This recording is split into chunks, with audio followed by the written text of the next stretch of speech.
This is your lecture on the Cornell note-taking method. This is the method you will use for taking notes during your flipped lectures. Your objectives. Students will acquire a method of note-taking and studying. Students will be able to define the Cornell note-taking method. Students will be able to describe the note-taking process. Students will be able to define the term telegraphic sentence. Keywords. Cornell method. Cue column, note-taking column, telegraphic sentence, summary box, questions, recite, reflect, and review. The Cornell note-taking method is a note-taking method that uses a graphic organizer to focus note-taking to key concepts, record key concepts and questions, enhance comprehension, and aid study efforts. The Cornell note-taking method has 4 basic parts: before the lecture, at the beginning of the lecture, during the lecture, and after the lecture. Before the lecture,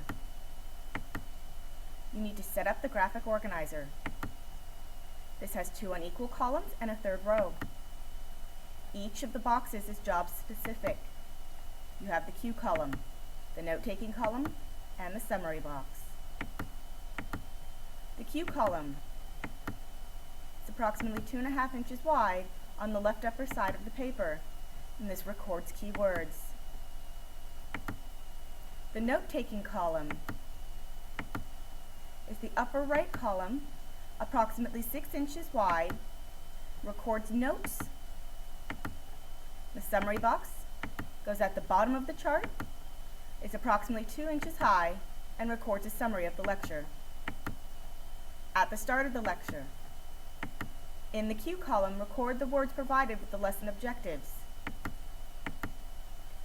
During the lecture, use telegraphic sentences to record notes on the content.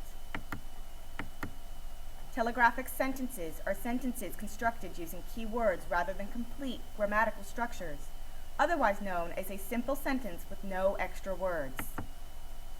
For example, a regular sentence grammatically reads as "I would like some cake."